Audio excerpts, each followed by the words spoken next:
Cher Président, cher Maréchal, cher Idriss,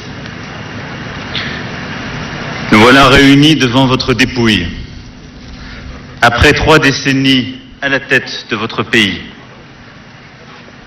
et tant de combats livrés avec bravoure. Les batailles que vous avez menées, je vous cite, ont toujours eu pour finalité la défense de l'intégrité territoriale de la patrie, la préservation de la stabilité et de la paix,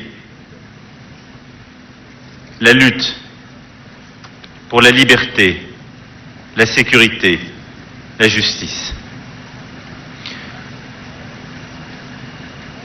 Vous avez vécu en soldat.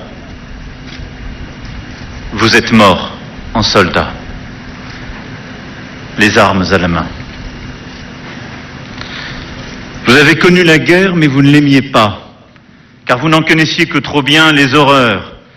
Elle était pour vous l'ultime devoir de défendre sa patrie, la préserver des menaces extérieures. Et vous êtes allé au bout de cet engagement, sans faillir. Et vous avez donné votre vie pour le Tchad, pour la défense de ses citoyens et de ses citoyennes. Et dans chaque éloge qui vient d'être prononcé à l'instant, pour honorer votre mémoire, ce n'est pas seulement la douleur des proches qui se fait entendre.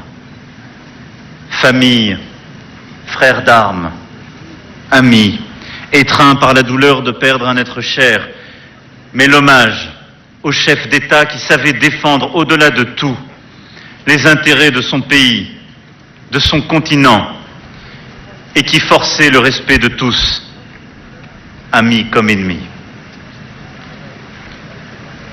Aujourd'hui, je partage le deuil d'une nation touchée dans sa chair par le sacrifice de son premier soldat. Je partage aussi le deuil d'un ami et d'un allié fidèle. Car vous avez été parmi les premiers à répondre à l'appel des pays de la région pour défendre l'Afrique contre le terrorisme armé au Sahel en 2013, à venir au secours de vos frères maliens aux côtés de la France. Vous aviez estimé que notre devoir commun était de lutter contre cet obscurantisme qui menaçait et menace encore les États de la région et leur population dans leur liberté, dans leur existence même, dans leur dignité. Depuis 8 ans, ce sont plusieurs milliers de nos soldats qui luttent âprement, côte à côte, partout dans le Sahel, et je salue ici tous mes frères de la région, contre les groupes djihadistes, et qui payent ensemble le prix du sang versé. Idriss, vous étiez un chef exemplaire et un guerrier courageux, mais vous saviez aussi la valeur de la diplomatie, de la coopération entre les hommes et les peuples.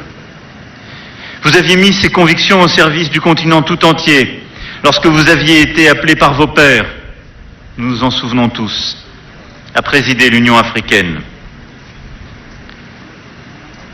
Pendant 3 décennies, vous avez servi votre pays, ses intérêts vitaux, ses valeurs, portant les projets de développement en matière d'éducation tout particulièrement, d'éducation des jeunes filles et de droits des femmes. Madame la Première Dame, chère Inda, et dans la recherche et tant de projets.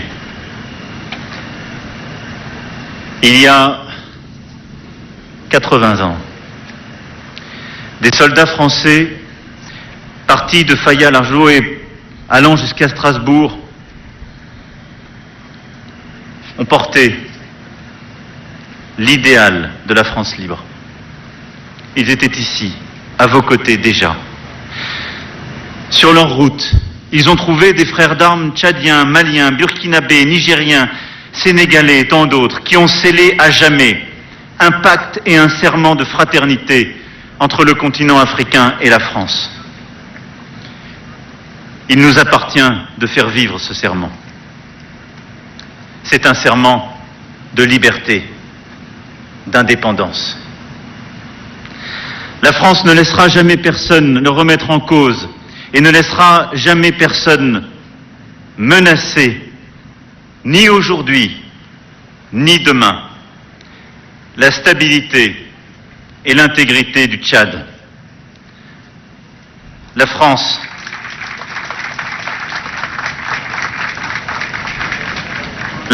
sera également là pour faire vivre, sans attendre, la promesse d'un Tchad apaisé, faisant une place à l'ensemble de ses enfants et toutes ses composantes. La transition aura ce rôle à jouer.